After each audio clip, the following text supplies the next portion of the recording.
एक छोटी सी शहर में दीपा नाम की एक लड़की उसकी मम्मी सुमी के साथ एक छोटे से घर में रहते थे। दीपा के पिता ना होने के कारण उसकी मम्मी ही उसकी देखभाल करती थी। दीपा की मम्मी घर घर काम करके उसकी परवरिश कर रही थी और ऐसे ही दीपा की पढ़ाई भी चला रही थी। लेकिन सुमी जितना काम करती थी उससे ठीक ठाक से नहीं चलता था। एक दिन शाम को, मम्मी मेरी नोटबुक खत्म हो गई है, एक नई खरीद के दोगी मम्मी? बेटी तुम कुछ दिन चला लो, मुझे कुछ दिनों में ही पगार मिलेगा, पगार मिलते ही मैं तुम्हें नई खरीद के दूंगी।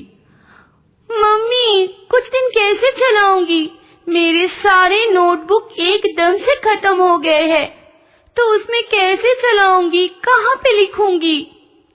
बेटी कुछ दिनों की ही तो बात है, थोड़ा चला लो ना, 2-3 दिनों में ही तो मैं खरीद के दूंगी। ठीक है मम्मी।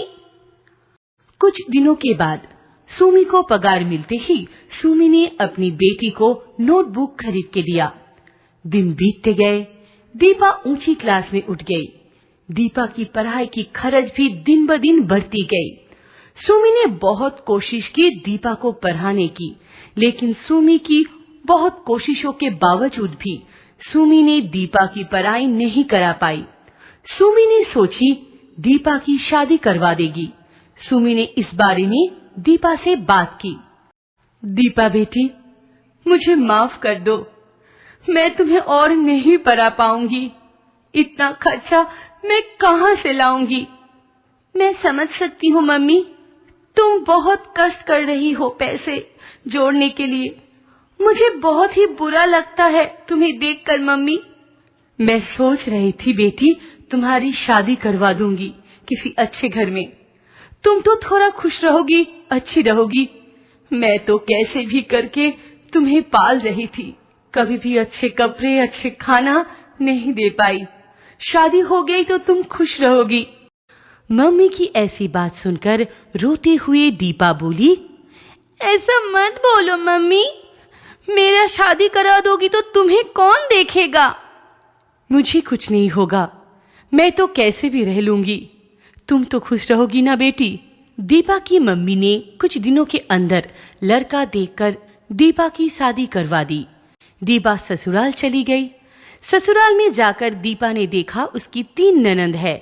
दीपा ने सब ननंद के साथ परिचय किया और प्रणाम की और अपने रूम में चली गई।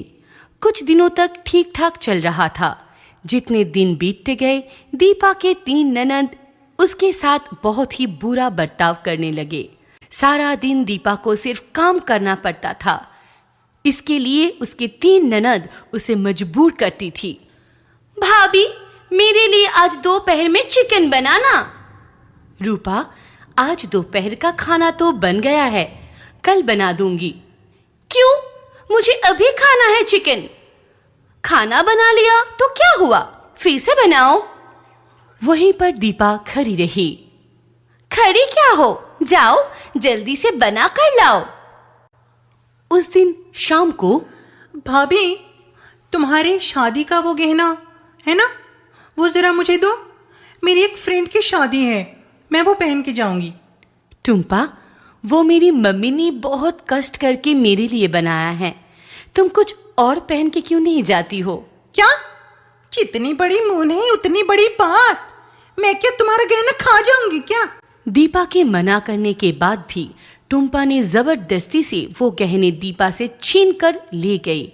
दीपा बहुत रोती रही और सोचती रही कि हे भगवान, मेरे साथ क्यों ऐसा हो रहा है।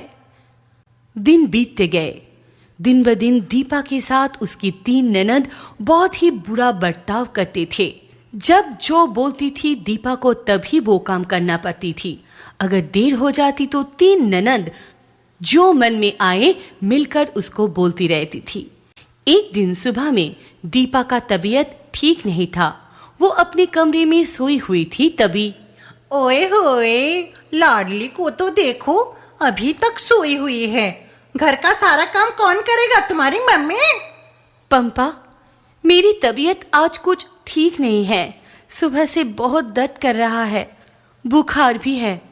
आज का दिन काम तुम तीनों मिलकर कर लो ना, मैं थोड़ा ठीक हो जाऊंगी, फिर सब काम कर लूंगी। देखो टुम्पा और रूपा, लाडली सारा दिन सोई रहेगी और बोल रही है घर का काम सारा हम करेंगे। क्या भाभी के होते हुए हम काम करेंगे और ये लाडली सारा दिन सोई रहेंगी? उठो अभी के अभी और उठकर घर का सारा काम करो।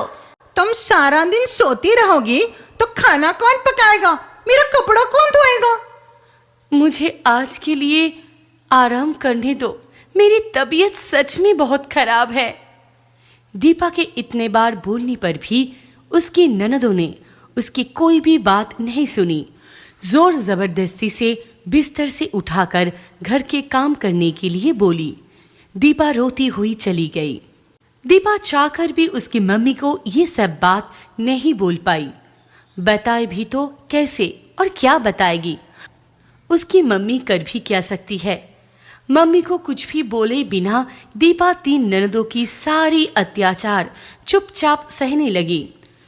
टुम्पा, पंपा, रूपा जब भी जो भी बोलती थी दीपा तुरंत वो काम कर देती थी। अगर कोई काम करने में थोड़ी सी भी देर हो जाती थी तो तीनों ननद दीपा को खाना खाने नहीं देती थी। इस तरह चल रहा था कि एक दिन शाम को दीपा ने रूपा के कपड़े आयरन करने के लिए लिया हुआ था। उसी वक्त पंपा ने दीपा को बुलाया। भाभी, जरा मेरा सर दबा दो, बहुत दुख रहा है। अच्छा पंपा, मैं बाम लगा देती हूँ, तुम्हें आराम मिलेगा। दीपा ने ये भूल गई थी कि वो आयरन वहीं पर छोड़ आई थी प्लग ऑन करके। कुछ देर बाद रूपा को जलने की बू आ रही थी और वो देखी कि उसके कपड़े पूरे जल गए हैं। रूपा ने जोर से चिल्लाई, भाभी, अरे ओ भाभी, जला दी, मेरी पूरी कपड़े जला दी, कहाँ हो तुम? दीपा आके देखी कि रूपा के सारे कपड़े जल गए थे। दीपा बोली माफ करने के लिए और बोली, वो पंपा ने बुलाई थी इसीलिए मैं चली गई, मेरा ध्यान हट गया था। एक भी काम अगर ठीक से हो पाए तुमसे, कितनी महंगी कपड़ा है तुम्हें मालूम भी है? इससे पहले इतनी महंगी इतनी अच्छी कपड़े देखे भी है। अब नए कपड़े कौन लाएगी, तुम्हारी मम्मी? रूपा की चिल्लाने की आवाज सुन के बाकी दो ननंद दौड़कर आ गई। पूछा क्या हुआ, रूपा इतना क्यों चिल्ला रही है? देखो ना, लाली ने क्या किया, मेरी इतनी महंगी कपड़े जला दी। हाय हाय, ये क्या किया भाभी? कोई काम ढंग से नहीं कर सकती हो तुम? क्या सिखाया है तुम्हारी मम्मी ने? ये बोलकर टुम्पा ने दीपा को एक थप्पड़ मारने गया, तभी दीपा ने टुम्पा का हाथ पकड़ लिया और बोला, खबरदार, बहुत हुआ ये सब और नहीं। क्या समझते हो आप लोग खुद को? जब जो मुंह में आए बोलती रहती हो, मुंह संभाल कर बात करो। क्यों रूपा, बुरा लगा? मुझे भी बुरा लगता है जब बात बात पर तुम मुझे मेरी मम्मी को गाली देती हो। एक बार सोचो, कल को जब तुम लोग की शादी हो जाएगी, तुम लोग ससुराल में जाओगे, वहाँ अगर किसी ने तुम लोगों के साथ ऐसा बर्ताव किया तो कैसा लगेगा? उठते बैठते ताना मारेगा तब कैसा लगेगा? अरे मैं भी इंसान हूँ, मेरा भी तबीयत खराब होती है, मुझे भी बुरा लगता है। ये बात आप लोग कब समझोगे? रोती हुई दीपा अपने कमरे में चली गई। रूपा, टुम्पा, पंपा को अपनी गलती का एहसास हुआ और आपस में कहने लगे, सच में हम लोग बहुत बुरा किए भाभी के साथ, हमें माफी मांगनी चाहिए।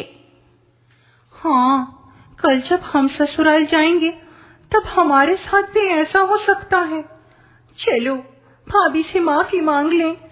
तीनों ननंद मिलकर दीपा के पास गए और माफी मांगने लगी। दीपा ने भी तीनों ननदों को माफ कर दी। तीनों ननद और दीपा मिलजुल कर खुशी खुशी रहने लगे।